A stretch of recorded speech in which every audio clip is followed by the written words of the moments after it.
What is going on, ladies and gentlemen? BizzyDad here. You there, taking a look at the latest spoilers from the Force of Will Lapis cluster. They have leaked some of the new cards from the starter decks that are coming out next month, and we are going to get our first look at the Wind starter deck, which they are calling Swarming Elves. So far, the spoilers have been really great with the light starter deck and all the colors in the Curse of the Frozen Casket. So I've been looking forward for new spoilers, and we're going to see if we keep the pace going as far as interesting cards and cards to look forward to. So here's our screenshot again from FOWTCG.com. That's where I get the screen captures from. So you could check those out too. And let's get into it. Our ruler is Fiethsing, 6 Sage of Wind. Fiethsing making her return, another 6 Sage coming back into the new Lapis cluster. So she is an elf, 6 Sages, that's her race. A judgment of 5, 2 green and 3 others. So this is a little bit on the steeper side compared to the other judgments we've seen so far. The Energize ability is there. We're going to keep seeing that with our rulers as the game starts. If you are not the player going first, you'll get a coin to banish and produce 1 green will at any time. And the ability is whenever you play your second card each turn, put a 100/100 Wind Elf Resonator token into your field. And this is going to be the foundation of the Swarming Elves. These 100/100 Elf Resonator tokens that you're going to get to put into your field as you go along. And each token is going to represent a 100/100 Wind Elf Resonator. So, we're going to have to see how that plays out. You're going to need to play 2 cards in order to get it. So on the surface, it's curious. I'm more curious than interested just to see how this works. But as we go through the spoilers, we're going to get some more information here. So let's pay the 2 green and 3 to J-activate. Flip her over into Fiethsing, Master Magus of Holy Wind. 800/800. She's still an elf, 6 Sages race. And other elves you control gain +400/+400. Okay, so now we see how this could potentially become very dangerous. If you look on her ruler's side, when you play the second card each turn, you put a 100/100 Elf Resonator token into your field. And something to note, this is only for the second turn. So you only get to put 1 of those tokens in your field each turn. If you play 2 cards, 3 cards, 4 cards, you don't get to put 1 for each one after the 2. It's just 1 per turn. But on her ruler side, it will be 100/100. But here, now look, on the J ruler side, the other elves will gain +4/+4. All those tokens count as elves. So you can put the tokens out there as you go along, and when you J activate, any of those tokens that are still around are going to be 500/500. So they go from puny to getting a little bit of a problem. And the more there are, the more of a problem it's going to be. Also, whenever you play your second card each turn, put 2 100/100 Wind Elf Resonator tokens into your field. So it's a ramp. You get to put 2 of the Elf Resonator tokens into your field. And even though it says to put them at 100/100, when Fiethsing is on our J ruler side, they're going to instantly gain +4/+4. So once you J activate to this side of Fiethsing, every turn that you play that second card, you get another token on the field. You get 2 tokens on the field at 500/500 apiece. So very strong. This makes Fiethsing extremely dangerous. Keep an eye on her stats, though. 800/800 is pretty weak. She is right for the pickings for Bombardment, which I think is 800. I don't have the card in front of me. But she's going to be hunted down when she comes out, especially with that ability of putting 2 tokens out, and they come out at 500/500. So let's get into some of her support cards. Here's Great Holy Sealing Wave, a 2-drop chant. So you can only do this on your turn. And let me read the text because it could be a little confusing. It says to choose 1. Put target resonator with total cost 2 or less on the bottom of its owner's deck. And then it goes into its torrent ability. As you play this card, if you played one or more other cards this turn, it gains the following text. Put target resonator with total cost 4 or less on the bottom of its owner's deck. Okay, so the choice you get to make is either putting the target resonator with 2 on the bottom, or if you activated the torrent ability, meaning if you played Great Holy Sealing Wave second, you get the choice of the total cost being 2 or the total cost being 4. That's your choice, and it would have to depend on what your opponent has as far as resonators. But if you are going to play this, you're probably going to shoot for the torrent ability, play this second, and throw somebody with total cost 4 or less on the bottom of its owner's main deck. So the wording seems a little incomplete because at first glance it doesn't look like you actually have a choice, but you do have a choice. If you play it at least second, total cost 2 or 4 you get to put under. Here's Twofold Chant. This is a 2-drop quick cast chant. So a 2 drops, 1 green, and 1 other to play. You cancel target spell unless its controller pays 1.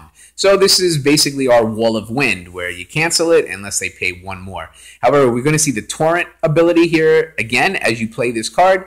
If you played 1 or more other cards this turn, it gains the following text. Cancel that spell instead. So all this says is if this is your first card you played, you get to cancel it unless the controller pays 1. However, if it's the second card or the third, at least the second card, you get to cancel it outright. You don't give your opponent the chance to pay the 1 more.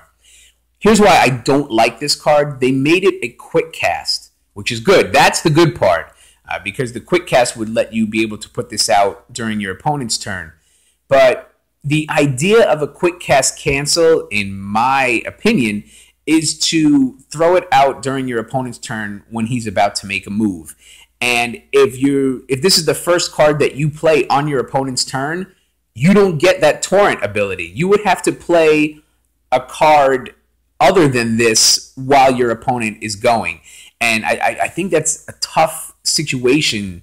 That's tough to accomplish. I'm just thinking, because I like cancels, that if I'm sitting here with this card and my opponent summons a big resonator, if I play this card, he only has to pay 1 more in order to get him out there.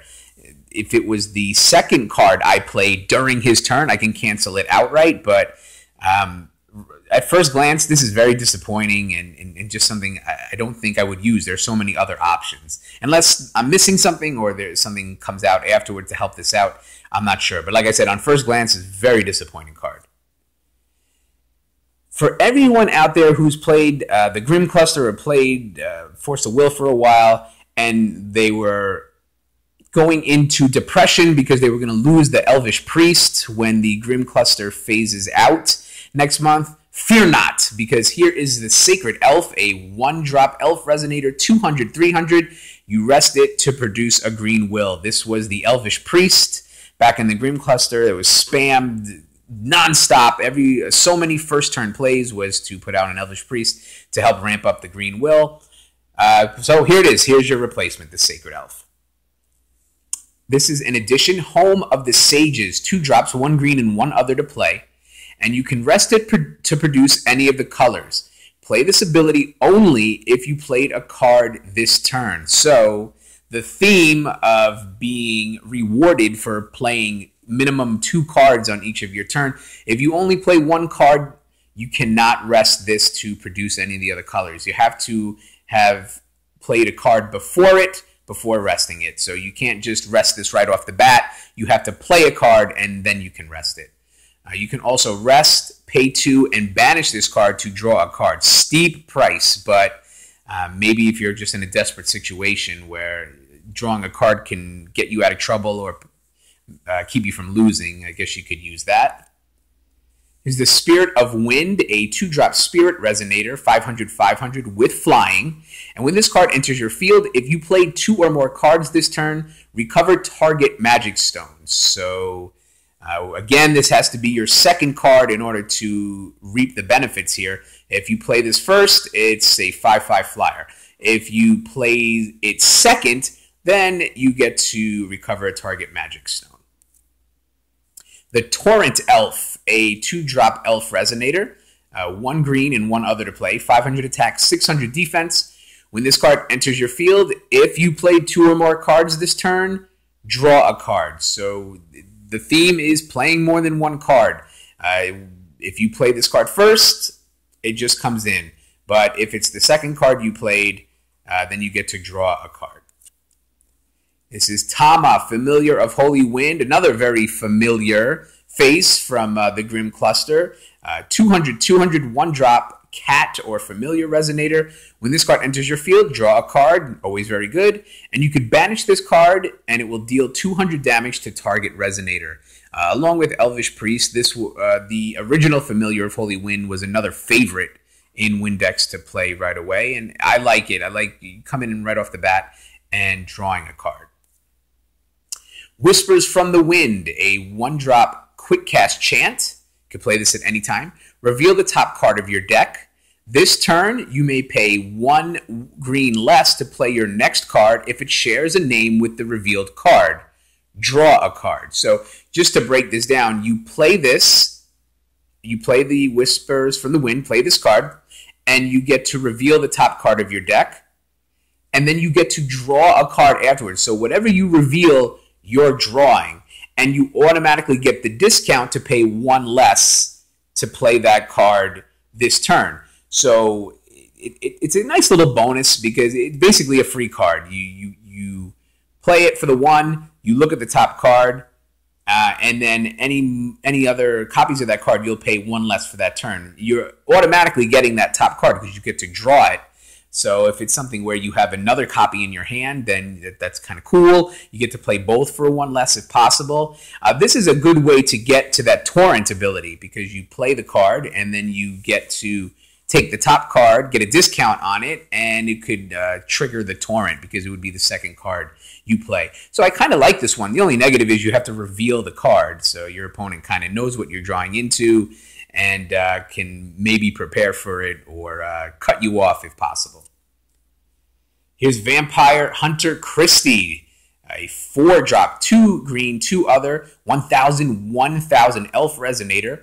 When this card enters your field, if you play 2 or more cards this turn, this card and target J resonator your opponent controls deal damage equal to their attack to each other. So it makes absolutely no sense to not play at least 1 card before playing Christie, because if she's the second card or after, once she comes in, she's going to deal 1,000 attack, 1,000 damage. She has 1,000 attack. She's going to deal 1,000 damage to a target J resonator. So just by entering the field, as long as she's second, she might be able to blast somebody.